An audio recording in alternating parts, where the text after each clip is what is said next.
চিহ্নিতকরণ, পণ্যের মার্কেট আয়তন পরিমাপকরণ এবং 5P বা 5P 5P টা লাস্টে বলি। জি স্যার। আচ্ছা, আগে বলতে যাই। তো এখন প্রথম আমাদের কাজটা হলো ব্যবসা পরিকল্পনার জন্য কি করতে হবে? আগে বাজার বিশ্লেষণ করতে হবে। আবার বাজার বিশ্লেষণ কি? বাজার নিয়ে কি গবেষণা হবে? তাই এক মিনিট একটু ধরি। গুনা ভাড়াও তো একটা বাজার আছে, তাই না? হ্যাঁ, তারপরে ওই যে কি বলে ওই টুকি ভাড়াও বাজার আছে।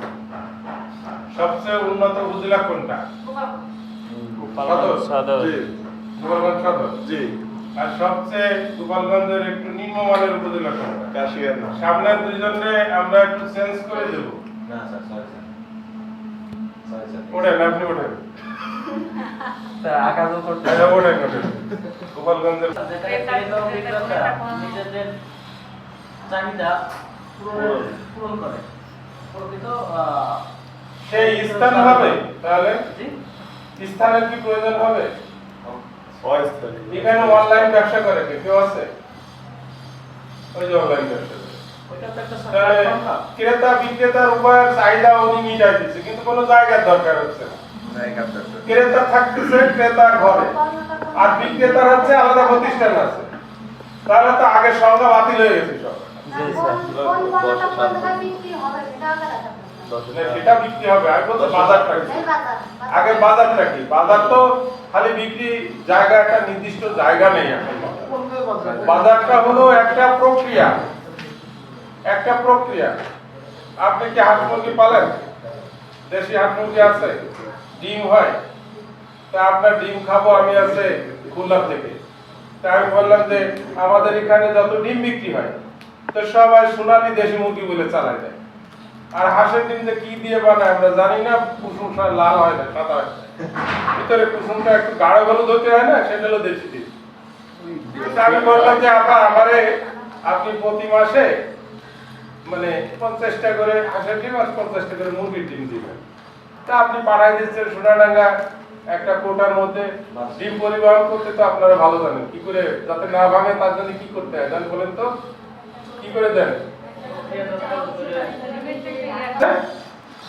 দুইটা পক্ষ থাকতে হবে, একটা কি ক্রেতা, একটা বিক্রেতা। এর মধ্যে কিন্তু আরো অনেক পক্ষ আছে। আরো অনেক পক্ষের নাম বলতে পারবেন কেউ? ক্রেতা বিক্রেতা ছাড়া আর কোন পক্ষ আছে ভিতরে? এক পক্ষ তো ক্রেতা আর এক পক্ষ বিক্রেতা, মাঝখানে আবার কি? মধ্যস্থতাকারী। হ্যাঁ, মধ্যস্বত্বভোগী। আপনারা কি দালালের নাম শুনছেন? ঘড়িয়ার নাম শুনছেন? ব্যাপারীর নাম শুনছেন? এরা কারা? এরা তো কেনে, কিন্তু ওদের কাছে তো থাকে না। থাকে, এটা চলে যায় অন্য জায়গায়। ক্রেতার কাছে চলে যায়, আগে উৎপাদকের কাছ থেকে নেয়, তারপরে সে নিয়ে কি করে তার একটা লভ্যাংশ রেখে পাইকারি সেল দিয়ে দেয় খুচরা বিক্রেতার কাছে। খুচরা বিক্রেতা এটা নিয়ে যায় কি করে, এটাকে বিক্রি করে। দেখেন আপনাদের পণ্য কি আছে। আপনি এর বাইরেও চলে যেতে পারেন বাজার পরিকল্পনার জন্য। এর বাইরের পণ্য আজকে যে জিনিসটা খাওয়াই, এই জিনিসটা আমি খাইনি আগে। আমি খেয়েছি, কি বলেন, স্যান্ডউইচ খেয়েছি বিভিন্ন পদে। হ্যাঁ, চিকেন স্যান্ডউইচ, ডিম স্যান্ডউইচ। কিন্তু স্যান্ডউইচটাকে যে আবার ভেজে এরকম মুখরোচক করা যায়, এটা আমার মাথা আসে। আমি প্রতিদিন একটা জিনিস খাই। অনেকে অনেক জিনিস বিগত 5 বছর ধরে আগে খেতাম সিয়াসি। খাইছেন কেউ? বিজার সিয়াসি থাকতে পারে, হ্যাঁ, মধ্যস্বত্বভোগী থাকতে পারে, এবং এক পক্ষ মানে বিক্রয় করবে আর এক পক্ষ ক্রয় করবে। ক্রয় বিক্রয় সংগঠিত হবে। এই যে প্রক্রিয়াটা, এটা হলো বাজার। এই বাজার বিভিন্ন রকম আছে। পণ্যের বাজার আছে, অর্থ বাজার আছে, শ্রমের বাজার আছে। আছে না? জি স্যার। শ্রমের বাজার আছে গোপালগঞ্জে? আছে। ওই যে এখনো কিন্তু অনেক জায়গায় সকালবেলায় সব টুপি নিয়ে, তারপরে কাস্তে নিয়ে বসে থাকে। এ ভাই কত করে যাবা? আমার 500 টাকা। আর একজন একটু তগড়া জগ তাগড়া মানুষ, আমি 500 টাকার নিচে কোনো জায়গায় যাই না। ময়লা কথা আছে। ময়লা পোতা, খুলনা ময়লা পোতা আছে, তারপরে ওই শিববাড়ি মোড়েও একটু পাওয়া যায়। তো এটা হলো শ্রমের বাজার। পণ্যের বাজার একরকম, শ্রমের বাজার একরকম। তো আবার সবচেয়ে আবার আছে শেয়ার বাজার একটা আছে না? জি স্যার আছে। তারপরে যে সোনার বাজার আছে। সোনার জন্য কোনো জায়গার দরকার আছে? স্বর্ণ যে বেচা কিনা হয় জন্য জায়গার দরকার আছে? হ্যাঁ, জায়গার দরকার আছে, কিন্তু বেচা কিনা তো যখন হয় জি স্যার। ওদের তো আবার টেলিফোনে ইন্টারনেটে সোনা কিন্তু পারচেজিং হয়। যেখানে স্টোর করার দরকার হলে সেখানে বেচা কিনা হয়। গোপালগঞ্জের টুঙ্গি ভাড়ার কাছাকাছি একটা গোডাউন থাকতে পারে, সেখানে একদম চাউল রাখতে পারে, তারপরে ডাল রাখতে পারে, কিন্তু বেচা কিনা হয় এত গোপালগঞ্জের 5-7 বাই 6 একটা রুমের মধ্যে ছোট্ট একটা টেবিল নিয়ে বসে আছে। হ্যালো, কয় বস্তা লাগবে? এত। আচ্ছা, ওই গাড়ি ঠিক করে নাম পাঠিয়ে দিচ্ছি, ব্যাস চলে গেল। এর জন্য তো কোনো বাজার না। আগের বাজার ছিল সামনে সব পশা সাজা রাখতো, মানুষ এসে দেখতো, ই করতো। এখন আরো ডেভেলপ হয়েছে। পণ্যের যে কোয়ালিটি গুলো সেগুলো কি হচ্ছে দেখাই দেওয়া হচ্ছে। এই যে কর্মকাণ্ড, এটা সব মিলে হচ্ছে বাজার। এখন বাজারে আমাদের যেহেতু এগ্রিকালচারাল প্রোডিউস, আমি এখানে বেশ কিছু সামনে আনছি, তো এগুলো আপনাদের কাজে নাও লাগতে পারে। তাহলে একটি ব্যবসায়িক পরিকল্পনার জন্য বাজার বিশ্লেষণ কি? হ্যাঁ, তো এখানে এই সংজ্ঞাগত আছে যেরকম একটি বাজার বিশ্লেষণ হলো বিশ্লেষণ লক্ষ্য হলো বাজার। আমি কালকে রাত্রে আসে আমি কিন্তু এটা করতে পারি নাই, কি বলে এডিট করতে পারি না। আমি তাড়াহুড়া করে নিয়ে আসছি, কারণ আমি এই বিষয়ের উপরে ক্লাস নিই না। আমি ক্লাস নিই ডিজিটাল মার্কেটিং, দক্ষতা উন্নয়ন, তারপরে হচ্ছে ভ্যালু চেইন, সাপ্লাই চেইন, এইসবের উপরে নিই। এখন বলছে যে স্যার এটা নেওয়ার কেউ নেই, আপনি একটু নিয়ে যান। ঠিক আছে, নিতে পারবো। যেখানে কেউ নেই সেখানে আমি আছি। তো যাই হোক, ওই বানার কারণে একটু থাকতে পারে, ফন্টের সমস্যা নেই। বাজারে একটি কোম্পানির অবস্থান নির্ধারণ করা, এগুলো তাত্ত্বিক কথা, আমরা ওদিকে করবো এগ্রিকালচারাল প্রোডিউস। আমি এখন এই বাজারটা বিশ্লেষণের জন্য আমরা কি করব? প্রথম দেখতে হবে নিজের অ্যাবিলিটি কি আছে। অ্যাবিলিটি মানে নিজের পুঁজিটা কি আছে, নিজের ম্যান পাওয়ার কি আছে, নিজের মানে বাই অ্যান্ড সেল ক্যাপাসিটি কেমন আছে, আর আমি যে ব্যবসাটা করব এর অপরচুনিটি কি আছে। এমন জায়গায় একটা ব্যবসা স্টার্ট করলাম যে সকাল বিকালে আমার চান্দা বাজার এসে বিরক্ত করে ফেললো, আমি ওই জায়গায় কি ব্যবসা করতে পারবো? কোনোদিনই না। ওই জায়গায় ব্যবসা করতে পারবো না। আমার অনেক কিছু বাজার বিশ্লেষণ করতে হয়, তাই না? এই টেকেরাটা যদি ব্যবসা করি অনেক চাঁদাবাজ বেশি, অনেক করবো না। তাহলে কোন জায়গায় যাব? তো আমি এইদিকে ফকিরহাটে ভালো, বাগেরহাটের ফকিরহাট খুব ভালো, বাগেরহাটের ব্যবসাটা করা যায়। এই যে বিষয়গুলো, এই বিষয়গুলো হলো বাজার বিশ্লেষণ। এই একটা প্রথম হলো নির্বাচন। এরপরে হলো আমি কোন প্রোডাক্টের ব্যবসা করব, আমার দ্বারা কোন প্রোডাক্টের ব্যবসা হবে। আমি যদি এর নিয়ে বলি যে ভাই আপনি যদি শুটকির ব্যবসা করেন আপনার ভালো চলে, ওই শুটকির ব্যবসা করবো, আমি তো শুটকির গন্ধ শুনতে পারি না, শুটকি সম্পর্কে ধারণা নাই, হবে কিন্তু আমার কিন্তু ভালো লাগে। আমি কুয়াকাটায় কয়েকবার গেছি, তো কুয়াকাটা যে শুটকি পল্লী আছে ওখানে আমি অনেক শুটকি আলাদের মোবাইল নাম্বার আমার এখনো পকেটে আছে।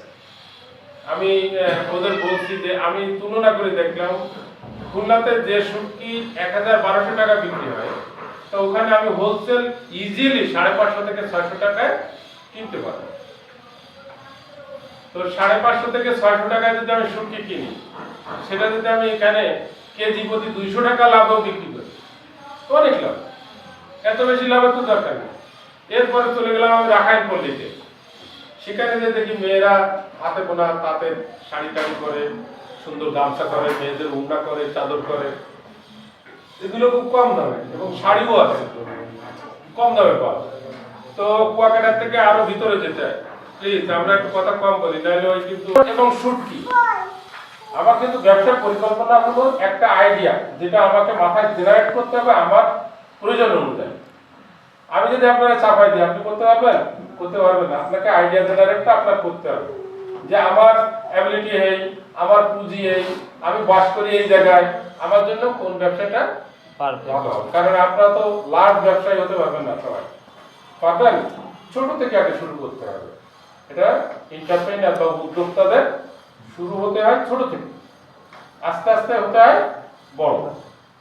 এখানে এন্টারপ্রেনারদের সবসময় ছোট নিয়ে চিন্তা করতে হবে। আমি কি আমদানি রপ্তানি এখনই করতে পারবো?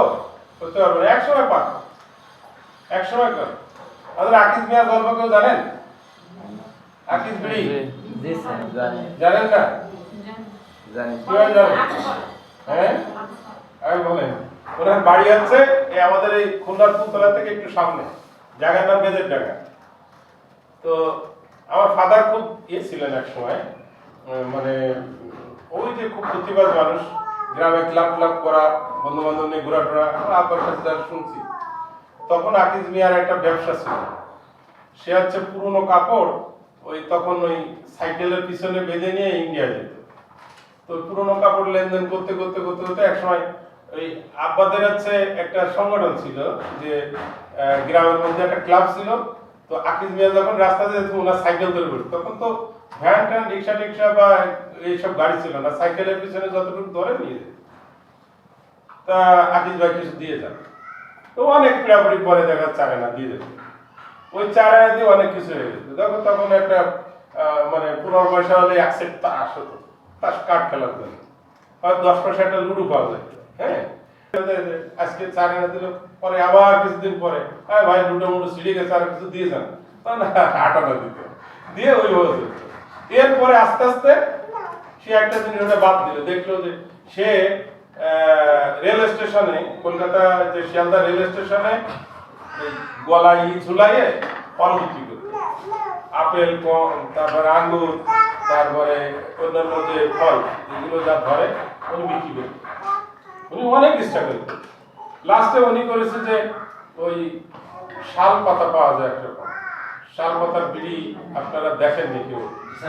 দেখছেন কেউ? আপনারা দেখছেন শাল পাতার বিড়ি? বিড়িটা হচ্ছে পাতা দিয়ে তৈরি করা, ভিতরে তামাক থাকে আর একটা সুতা দিয়ে উপরে বাঁধা থাকে পিছনের দিকে। তা এই শাল পাতার বিড়ির ওই শাল পাতা বাংলাদেশে কোথাও পাওয়া যেত না। তখন কিন্তু পাকিস্তান পিরিয়ডে আমাদের এদিকে ওই কাগজের বিড়ি খুব কম চলতো। ওই যে শাল পাতার বড়গুলোর বলতো তড়পা, এত লম্বা। আমি আমাদের ছোটবেলায় কিছু কিছু দেখেছি, আপনার বয়স তো অত বেশি না, বলতেও পারবো না। আর শাল পাতার বিড়িটা আমি দেখছি এবং আমি কিনেছি। ওই যে আমাদের বাড়িতে যারা যে কামলা টামলা থাকতো, জন টন আসতো, ওদেরকে ওই শাল পাতার বিড়ি আবার কাগজের বিড়ি দুই রকম দিতে। কেউ শাল পাতা পছন্দ করে, কেউ এই যে কাগজের বিড়ি পছন্দ করে। ওই শাল পাতা উনি নিয়ে আসতেন হচ্ছে ইন্ডিয়া থেকে সাইকেলে করে। ওই শাল পাতা থেকে তার ভাগ্য খুলে গেল, উনি নিজেই আনতেন, আইনে ওনার ওই ওয়াইফ সহ আরো লোকজন নিয়ে ওই শাল পাতা দিয়ে বিড়ি তৈরি করতেন। এক সপ্তাহ মাল নিয়ে আসতো পাতা, এক সপ্তাহ বিড়ি তৈরি করে ওইটা বিক্রি করতো, আবার আর এক সপ্তাহ নিয়ে আসতো। এই হলো আকিজ মিয়ার শুরু হয়ে গেল প্রথম বিড়ির ব্যবসা, আকিজ বিড়ি। এরপরে দেখলো শাল পাতা যখন বাংলাদেশ স্বাধীন হওয়ার পরে শাল পাতা আর আনতে পারে না ঠিক মতো, তখন কাগজের বিড়ি শুরু করে, কাগজ দিয়ে। এইবার আকিজ বিড়ির সব সেরা ব্র্যান্ড, সবাই আকিজ বিড়ি খেত। এরপর কুরবানি সিগারেট, আকিজ বিড়ি, আরো একটা কি সিগারেট ছিল, হ্যাঁ হ্যাঁ সোনালী বিড়ি, তো সোনালী হয়নি। আমার ইমিডিয়েট ছোট ভাইটা ও খুলনা বিশ্ববিদ্যালয়তে বিবিএ করা, ঢাকা বিশ্ববিদ্যালয়তে এমবিএ করা, খুব ব্রিলিয়ান্ট ছাত্র ছিল। ও আকিজ মিয়ার রিসার্চে কাজ করতো মতিঝিলে একটা অফিসে। তো ওর যখন 28-29 বছর বয়স, তখন ওরে ডিজিএম করার জন্য ফাইল দিছিল সামনে। তা আকিজ মিয়া বলছে, এই ছেলে, অন্য আবুল কালাম আজাদ, এই খুলনা বিশ্ববিদ্যালয় পপুলার ছিল, ভালো ফুটবল খেলতো। তা বলছে যে তোমার তো মোজদারি ঠিক মতো ওঠেনি, তোমার ডিজিএম এর প্রস্তাব দিল, তোমার কে কে আত্মীয় হয় বলো আমার ফ্যাক্টরি। তো বলছে, স্যার আমার যোগ্যতা আপনি দেখেন নাই? কয় না, যোগ্যতা তো বয়সে তো একটা ব্যাপার আছে, হ্যাঁ। তো বলছে, স্যার আমাকে যদি পছন্দ নয় আমাকে স্যাক করে দেন, আমি চলে যাবো, আমার চাকরির অভাব হবে, হ্যাঁ। তারপর বলছে, না এই ছেলেদের রেগে যাচ্ছে, হ্যাঁ এই ছেলেদের রেগে যাচ্ছে, মুখ বেরোয় এসে ওনার আর কিছু বলা লাগেনি, আমার ছোট ভাইরা রিজাইন দিয়ে চলে আসছে। আমি তখন বিসিএস পরীক্ষা দিই। তা আমি বলছি তুই এক কাজ কর, তুই বিসিএস পরীক্ষা দে। তোমার সরকার আমার বাটা ভাড়া দিতে পারবে না, কারণ ও যখন ওখানে চাকরি করে তখনই আস্তে আস্তে বড় হবে। তো তার জন্য দরকার হলো আমার উপযোগী আকিজ মিয়া আছে, শাল পাতা, ফল, অনেক কিছু কিন্তু ট্রাই করেছে। জি স্যার। কোনটার সাথে যায়, শেষে সাকসেসফুল হয়েছে শাল পাতার বিড়ি, সেখান থেকে সে চলে গেছে। এই জন্য আমাদের ওই যে আকিজ মিয়ার ওই কার্যক্রমটা হলো কি, এটা হলো বাজার বিশ্লেষণ। বুঝতে পারছেন? এটা হলো বাজার বিশ্লেষণ। আমার সংজ্ঞা পড়ার দরকার নেই, আমরা হচ্ছে এক্সাম্পল দেখবো, সাকসেস স্টোরি দেখবো এবং সেখান থেকে কিছু নিব। হ্যাঁ, এই আর কি। কারণ আমি বলছিলাম যে এখানে ক্লাস 8 থেকে মাস্টার ডিগ্রি পাস পর্যন্ত লোক আছে। এখন মাস্টার ডিগ্রি পাস যা বুঝবে, ক্লাস 8 পাসে তো তা বুঝবে না। অর্থাৎ আমার স্পিচটা এমন ভাবে ডেলিভারি দিতে হবে যাতে সবাই কিছু না কিছু বুঝে যেতে পারে। হ্যাঁ? তো এখানে আরো ওই যে বাজার বিশ্লেষণের কথা লেখা আছে, আমি আরেকটু আগাই। একটি ব্যবসায়িক পরিকল্পনার জন্য বাজার বিশ্লেষণ পরিচালনার 7টি ধাপ আছে এর মধ্যে। তো ওই ধাপগুলো আমরা পর্যায়ক্রমে আমি বলেই ফেলছি অনেকগুলো, যে আমার অ্যাবিলিটি দেখতে হবে, আমার হচ্ছে মূলধন কি আছে দেখতে হবে, তারপর পণ্যের বাজার দেখতে হবে, আবার ব্যবসায়ী দেখতে হবে, তারপরে লাস্টে আছে 5P কথা বলছি, 5P তে আমি আসবো এখন আবার। এবং সম্ভাব্যতা, আমার দ্বারা কি সম্ভব, এই বাজারে কোন জিনিসটা চলতে পারে। আমাদের এখানে প্রশিক্ষণটার থিমটা হলো কোনটা, আমাদের এই যে কি কি কি প্রশিক্ষণের জন্য আসেন, মূল থিমটা কি? উদ্যোক্তা উন্নয়ন, অন্দাজ প্রশিক্ষণ, উদ্যোক্তা উন্নয়ন, কিন্তু সাবজেক্টটা কি? বাজার প্রক্রিয়াজাত। লাস্টে কি লেখা আছে? ওই আপনাদের মানে যে লিস্ট আছে, লিস্টের লাস্টে কি লেখা আছে? প্রক্রিয়াজাতকারী। হ্যাঁ, এই কৃষিজাত পণ্যের প্রক্রিয়াজাতকরণ। আমরা এর মধ্যে চিন্তা করব, আমরা কি একটা ফ্যাক্টরি দেব না, আমরা প্রসেসিং করে কিভাবে আমরা গেইন হব, বা কোন পণ্য কিভাবে প্রসেস করতে পারবো, এর সম্ভাব্যতা কি, এবং এর বাজার চাহিদা কি আছে, এবং এটা আমরা কিভাবে করতে হবে। একই ব্যবসা দেখা যাচ্ছে 5 জন করে, স্যার অমুক তো এইটা করে, আমি ওইটা করি, তাও সেও এটা করে, তাহলে তো লাভ থাকলো না কিছু। এটা কি ঠিক?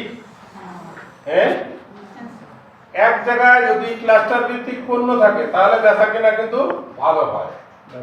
সবাই ওই যে নরসিংদী যায় কেন, বাবুরহাটে যে কম দামে কাপড় পাওয়া যায়। কম দামে কাপড় পাওয়া যায়। কম দামে কেন পাওয়া যায়? বিভিন্ন প্রতিযোগিতামূলক বাজার সৃষ্টি হয়েছে। ওখানে তো 500 দোকান আছে, আমি নারায়ণগঞ্জে চাকরি করি, এবং গুছালো দোকান। 500 দোকান আছে। এই 500 দোকান লুঙ্গি আর শাড়ি কিনতে, শাড়ি, গামছা আছে ফুলতলা। হ্যাঁ, কুষ্টিয়া এরকম খাবারও কিন্তু অনেক জায়গায় মার্কা মারা খাবার আছে। সিলেটের সাতকড়া খাইছেন কেউ? সাতকড়া সম্পর্কে ধারণা আছে কারো? বলছিলেন সাতকড়াটা কি হতে পারে? এটা ফল, কি ফল সেটা? যেটা তরকারির মধ্যে ওটা লেবু, একটা লেবু।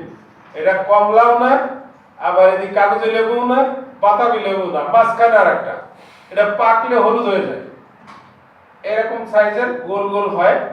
এবং এইটা যারা গরুর মাংস খায়, ওই যে আবার সে গরুর মাংস, তাহলে বেশি বলা যাবে না। গরুর মাংস সাতকড়া দিয়ে অপূর্ব স্বাদে রান্না করে ওরা, সাতকড়াটাকে আবার প্রসেসও করা যায়। আমি তো সারা বাংলাদেশ ঘুরে চাকরি করছি, আমার 11টা জেলা ঘোরা হয়ে গেছে। আর কারণে অকারণে এই পর্যন্ত 54 বা 55টা জেলায় আমি গেছি। তো অনেক জায়গার অনেক ঐতিহ্য, অনেক জায়গার অনেক খাবার, এর সাথে আমার খুব চমৎকার ইয়ে। ওই যে সেদিন বললাম রাজশাহী আছে, সেই রহমানের হোটেলে গরুর মাংস খাইছেন? রহমানি হোটেলে গরুর মাংস খাইছেন? জি স্যার। তো এখন স্যার সিটি হাটের মাংসটা খুবই বেশি। রহমানিয়ার মতো তো এত ভালো করার কথা না, রহমানিয়া খুবই উস্তাদি। আমি এখন আপডেট এত চমৎকার নাটোরের হোটেল রেস্টুরেন্টে পাওয়া যায়, বিশেষ করে এখন কিছুদিন আগে থেকে শুরু হয়েছে আর কিছুদিন পর পর্যন্ত চলবে, বৈশাখ জ্যৈষ্ঠ মাসে শেষ, তার আগে পর্যন্ত। এই যে চলন মিলের ভ্যারাইটি ধরনের যে গুড়া মাছ, ছোট ছোট ধরনের বিভিন্ন মাছ, এইগুলো ওরা টাটকা খুবই ভালো স্বাদে রান্না করে, বিশেষ করে সিংড়া, এই যে আমাদের জোনাই ধাম, এই যে ঐতিহ্যবাহী এক গোপালগঞ্জের একটা বের করে, গোপালগঞ্জের একটা বের করেন যেটা আপনারা মিষ্টি স্যার। 10 জন করেন একসাথে। মানুষ দেখা হাইওয়ে পাশে থাকলে বাগানেতে দই কিনে নিয়ে আসে আগে, এখন তো গাড়ি এদিকে যায় না। কি হলো, সবাই চলে গেলাম কেন? আমাকে ডাকছে ওই যে রান্না বাড়া দিয়েতে। আচ্ছা, তো গোপালগঞ্জের যে একটা ব্র্যান্ড পণ্য বের করে ফেলেন খাবারে, বাগানের সামনে যদি গাড়ি আসে, পরিবহন আসে, কিন্তু নামে ওখানে নেমে বাগানেতে দই কেনে। কেন কেনেন? ওটা কিন্তু পপুলারিটি পেয়ে গেছে। এরকম বাংলাদেশে এই যে আমাদের খুলনাতে আব্বাসের হোটেল, সেখানেও কিন্তু ঢাকা থেকে যারা আসে সুন্দরবন দেখতে যায় বা সাতক্ষীরায় যায়, তারা ওখানে গাড়িটা ঠিক এমন ভাবে যায় যে 12:30 একটা পরে যাতে চুকনগর পৌঁছায়, ওখানে বসে ভাত খেয়ে তারপরে চলে যাবে। তো এরকম ব্র্যান্ড পণ্য আপনাকে বের করতে হবে, বা এমন এমন জিনিস আছে আপনি মানে সূচিকর্ম করতে পারেন।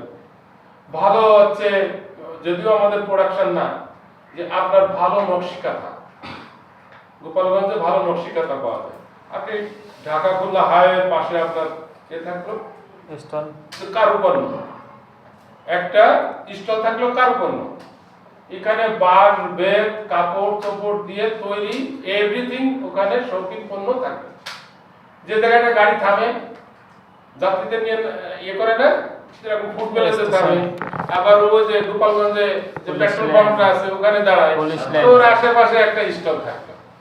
মানুষ ওটা দেখে খুব চমৎকৃত হলো যে ওখানে 10 মিনিট গাড়ি থাকবে, আচ্ছা যাই না ভাই, দুটো ছেলের জন্য দুটো কাঠের কলম দানি নিয়ে যাই, বা এই যে হাতির দাঁতের এটা আছে এটা নিয়ে যাই, বাসায় এটা রাখলে ভালো লাগবে। কিছু না হোক একটা নকশিকাঁথা নিয়ে মেয়েটার বিয়ে হবে, জামাইকে দেওয়া যাবে। আছে না মানুষ, এটা বিশেষ কারুপণ্য, এটা